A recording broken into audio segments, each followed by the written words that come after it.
bon, moi je suis resté. Voilà. Alors, donc, je pose la question pourquoi la France considère qu'il ne faut pas toucher aux juifs?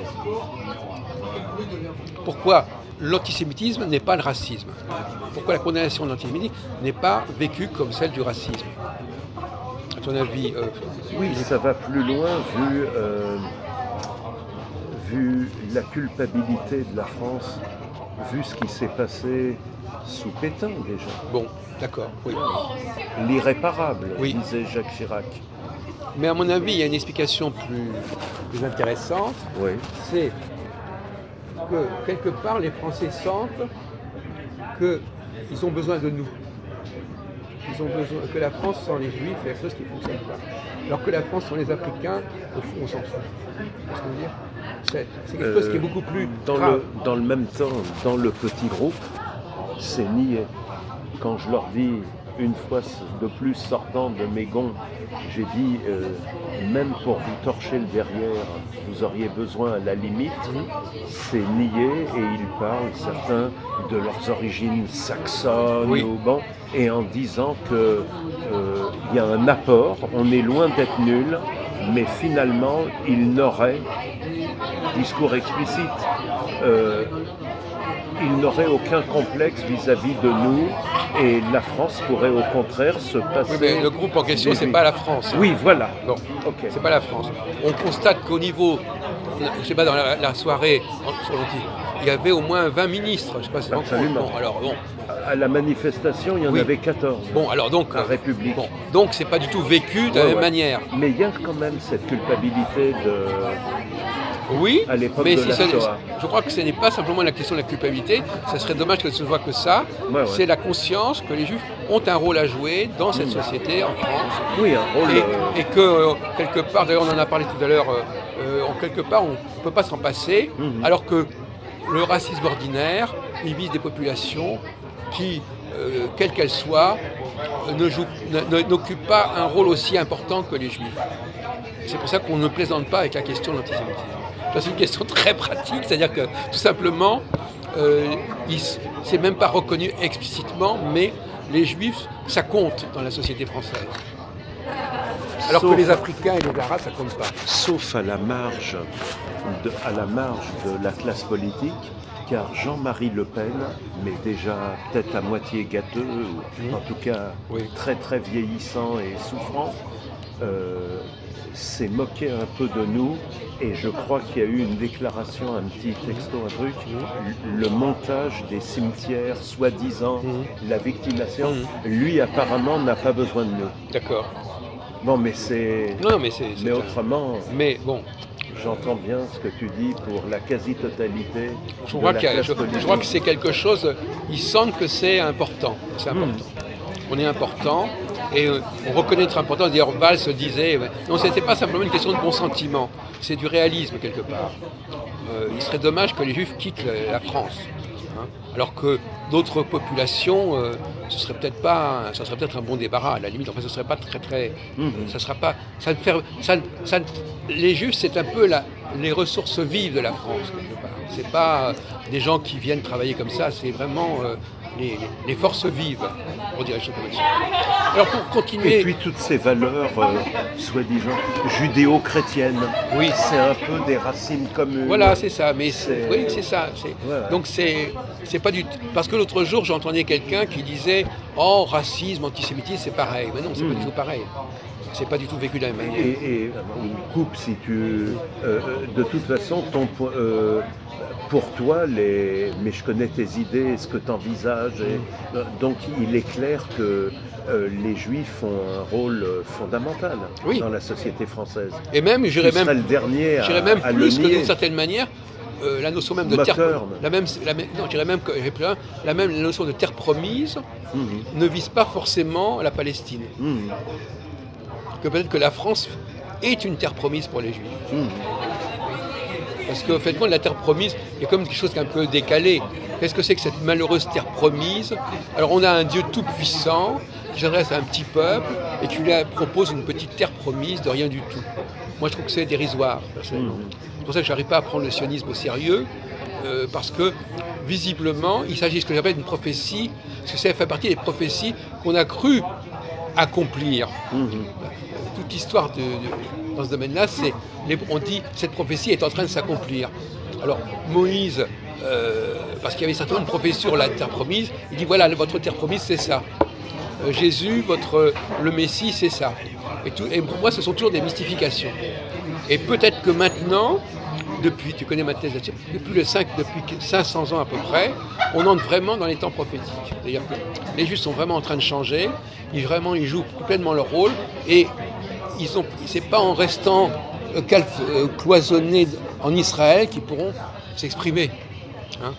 C'est en étant pleinement au centre de chaque culture qu'ils vont pouvoir rayonner, qu'ils vont pouvoir la dynamiser. Donc pas simplement en Israël, dans ton optique, et pas simplement dans nos textes. Mais à mon avis, Israël, ça se tire. Oui. Nos textes religieux, ils interprètent des prophéties qui, à mon avis, ne font sens que maintenant. Ah bon. Mais beaucoup de gens non cultivés chez les goïms parlent de sionisme sans savoir de quoi il s'agit. Pour eux, ça se limite à la politique expansionniste de Netanyahou. Ils ne connaissent pas le sionisme. D'accord. Philippe.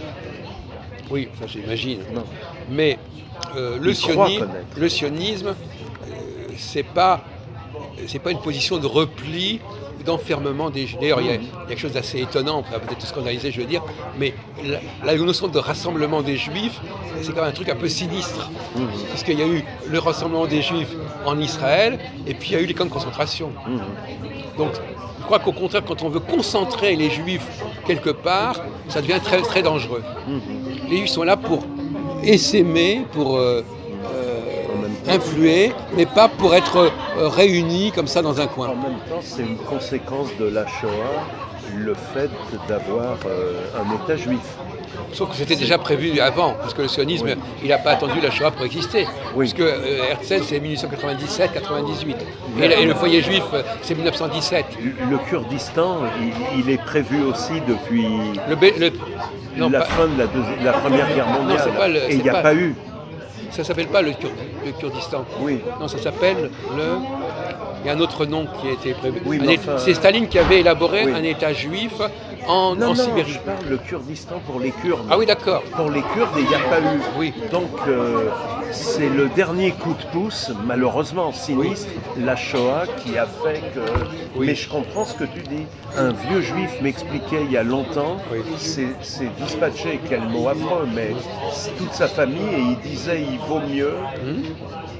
Il ne faut pas qu'on soit concentré dans un seul endroit. Voilà. Non seulement pour une question de survie, mais pour pouvoir donner le maximum de nous-mêmes. Parce qu'on ne peut pas... les Juifs ne peuvent pas vivre tout seuls.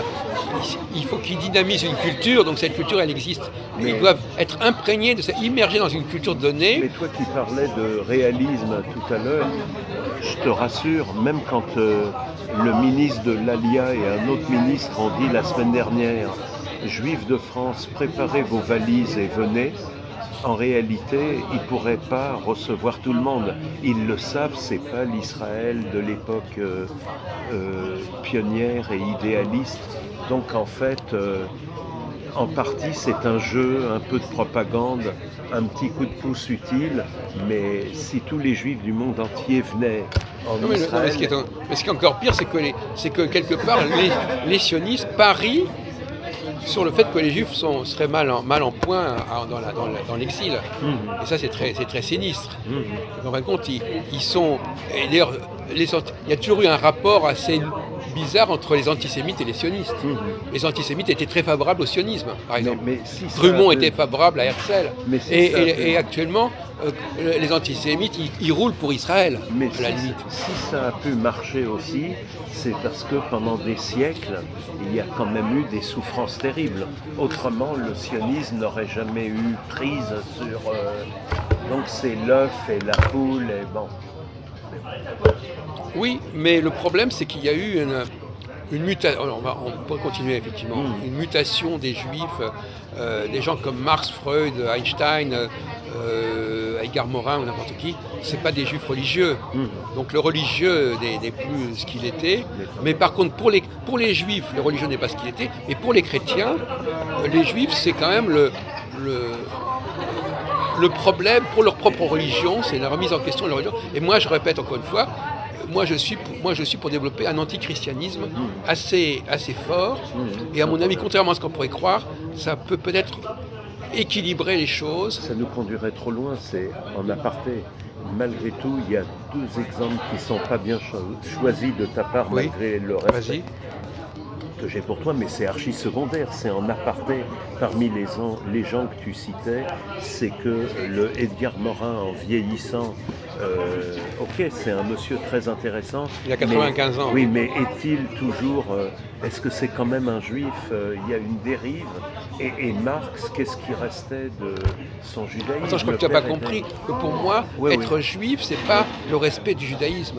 C'est être juif dans ses tripes, c'est-à-dire avoir une capacité. Alors, l'autre jour, j'écoutais Luc Ferry. Je vais te dire un truc qui va peut-être te scandaliser. Nietzsche reconnaissait l'importance de Spinoza, par exemple. Il reconnaissait un frère. Bon, moi, pour moi... Mais je connais très mal Nietzsche, jamais... Non, mais moi, Louis connaît bien. Moi, je me suis bien imprégné de Nietzsche récemment. Et effectivement, Nietzsche fait ça. Donc, il y a, entre Nietzsche, Spinoza, Freud, etc., il y a une parenté spirituelle, une parenté intellectuelle qui n'est pas de l'ordre de la religion. Oui, mais Marx, c'est déjà autre chose. Il y a aussi cette même démarche de... Non, mais je veux dire... Ce que je veux dire, contrairement à ton objection, c'est pas du tout une question de respect de la religion juive. Non, je parle pas. C'est une façon, ce que j'appelle ça, le génie juif moderne, c'est la capacité à comprendre comment fonctionne la société. Mais malgré tout, quand c'est là l'apport des juifs. Quand on met aussi peu en avant sa judéité qu'Edgar, au bout d'un moment, qu'est-ce qui reste de... Son génie. Tandis que Freud, il en parlait. Oui, mais c'est un génie aussi. Oui, absolument. Non, mais je veux dire, pour moi, les Juifs sont des gens qui ont un génie particulier, qui n'a rien à voir avec leur rapport avec leur religion. C'est ce qu'on appelle, c'est la fameuse prophétie de Jérémie 31. Vous serez désormais non plus dans un culte du texte, mais quelque chose qui vous sera en vous, qui sera gravé en vous. Et dans le schéma Israël, d'ailleurs, c'est marqué aussi. Et pour moi, et je ne suis pas du tout dans la religion, mais l'esprit juif, cette agilité aussi, et ce génie, entre guillemets, on retrouve dans le Talmud. Chez certains, dans la dialectique, voilà, dans le Talmud, et comment la yeshiva, ça, pile-poule.